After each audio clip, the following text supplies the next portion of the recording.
social distancing carries a different meaning for different people. So in Canada, they're using the phrase called physical distancing. So people understand social distancing as that one has to isolate oneself from the immediate family. That is not the case. So that's why physical distancing becomes more appropriate.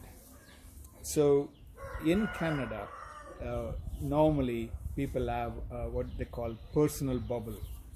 Uh, it is a norm that a person has around minimum of 3 feet of distance between oneself and the other person in public space. And so people in Canada are used to that. That's the personal space one has. So right now in Canada, human density is around 4% per square kilometer. That is the kind of space Canada has, and so it can afford personal space. And now they're talking about physical distancing. It is possible there. But in India, that's quite a challenge, because in India the human density is around 380 people per square kilometer.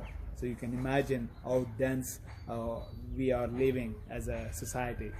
So it becomes very challenging to maintain physical distancing.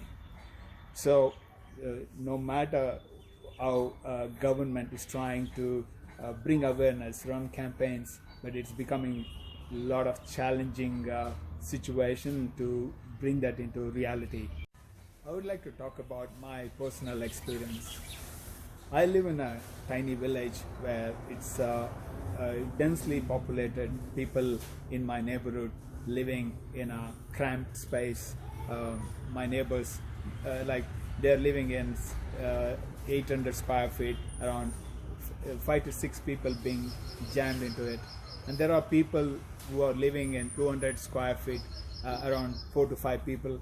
So that is the configuration of human habitation where I live.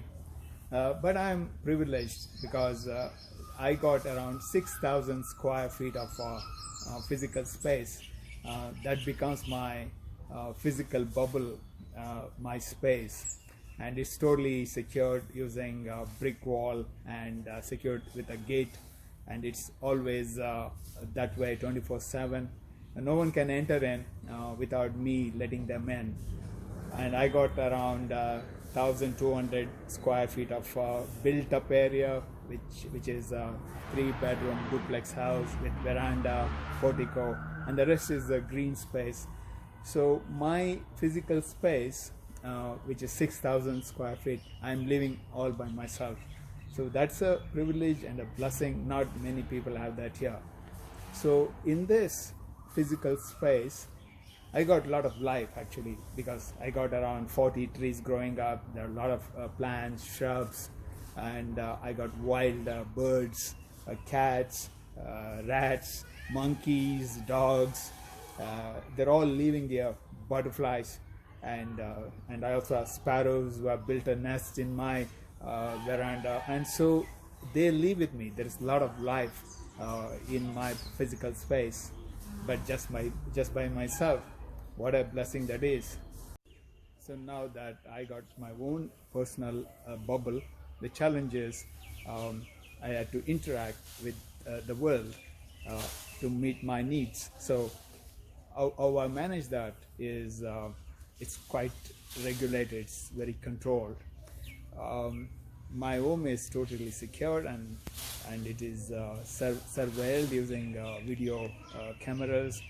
And if somebody comes to my door, I won't let them in unless I want them to come in, and unless it's pre-arranged, I won't have a meeting with anybody.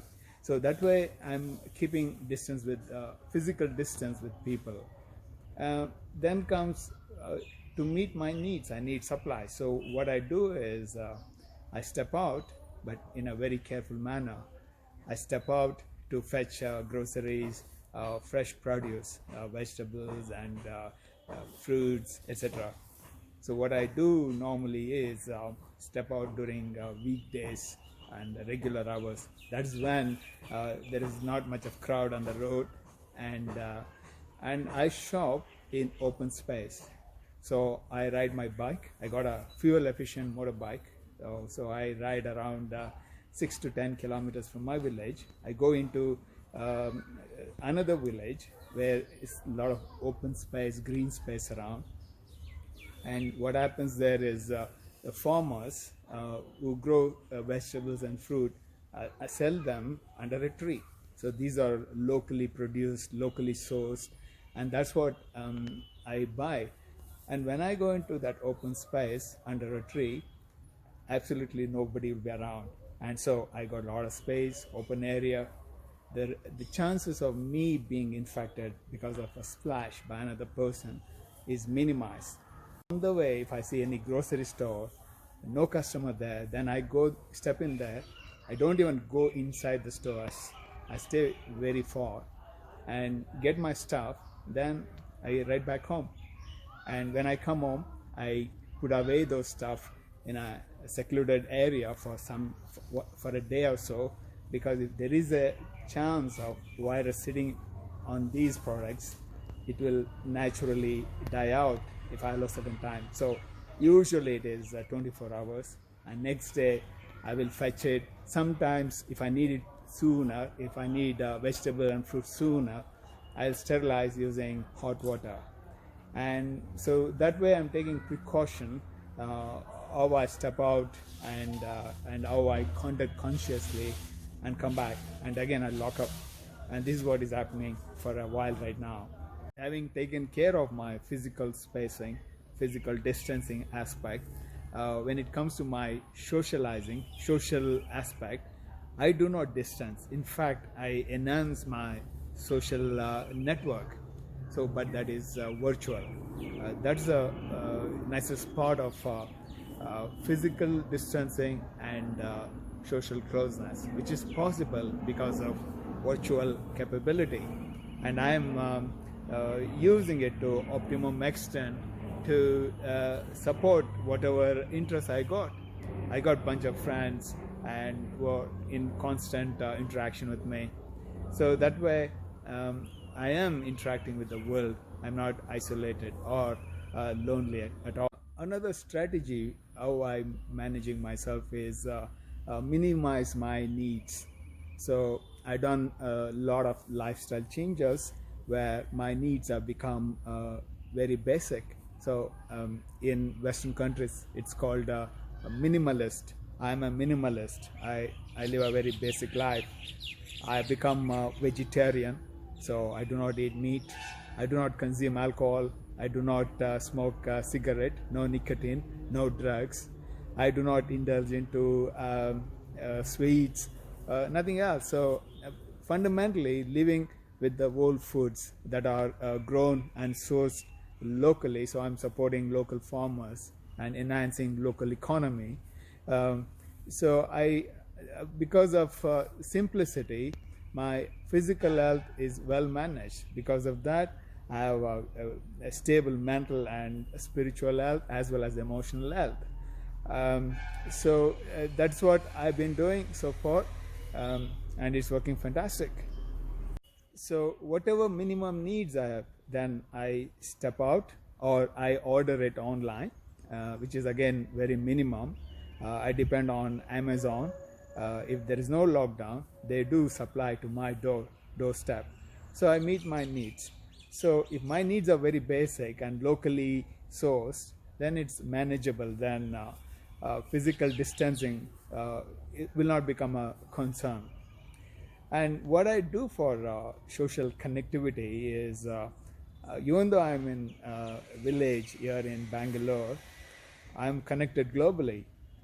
I got access to Canadian television, which is not possible otherwise. I use VoIP, which is Voice over Internet Protocol. With that technology, it brings me Canadian television. So I know what's happening in the country and also in my province, in my city. And I have a special phone which connects me to Calgary. All I do is call from Chikbanawara, but it connects to Calgary. And somebody calls me from Calgary, and it rings here in Chikbanawara, in my village, in this little bubble that I'm living. So I am local, but at the same time, I am a global.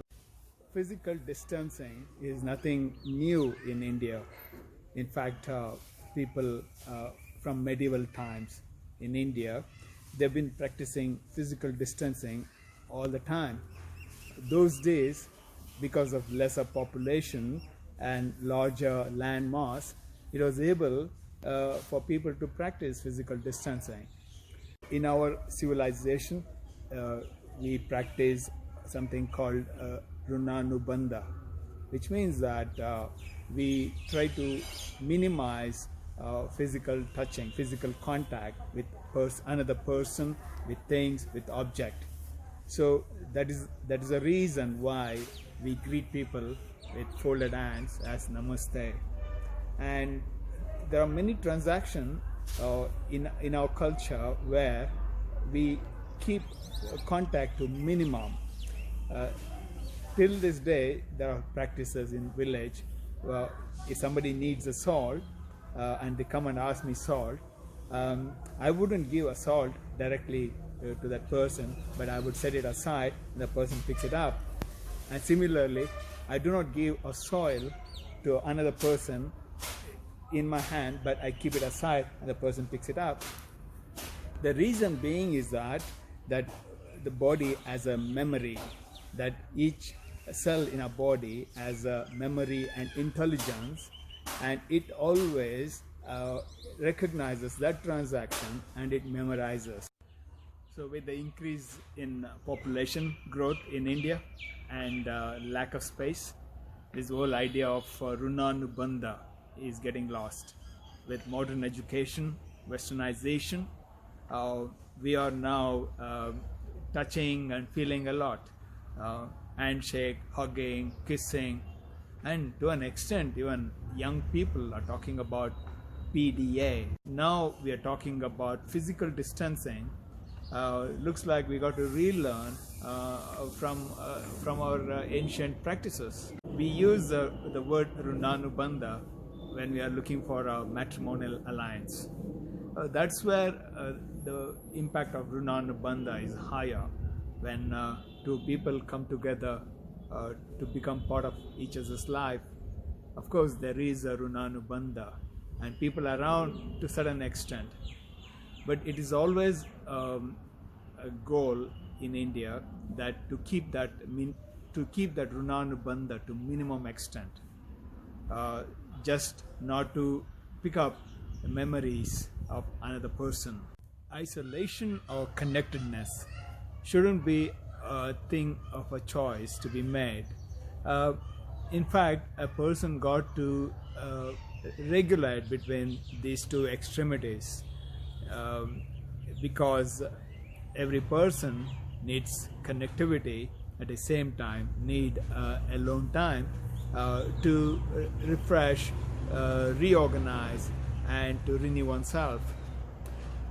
Even in Bible it says that Jesus actually took some time off at the end of a day to commune with his Father. It was his prayer time that he communed with his Father, so that he recharges himself, finds a new direction, and gets back to his disciples, to his apostles. It's there. And so it's been there in our heritage and our practice. It is that we have to revive it. And Indian culture is such a wise culture. We have been practicing runanubandha. Physical distancing is the way of living from ancient time. It is that we got to remind ourselves, relearn this ancient wisdom and practice it in current reality. This is the way forward. Otherwise, we'll be confronting something very dangerous, because coronavirus, the speed of which is moving, it will take over us very soon. We'll have more casualties, so we have to come to senses and really practice physical distancing. Take it to our heart. Really, it comes from our Bible that you are in the world, not part of the world. So also it is a yogic way of life that uh, we have to live in this world as a witness and not to be influenced or being affected by mind, emotions, and our life energies, and also not be obsessed with physicality. That's the yogic approach, actually. And we know that lotus flower in a swarm stands alone in the midst of filth, and that's how we are uh, expected to live in this world. There are a lot of threats, a lot of toxicity around. It's that we have to come to senses, take responsibility, maintain certain distance, and at the same time find connectivity in a right platform. I hope you'll find strength, courage, wisdom to walk in that path. Thank you.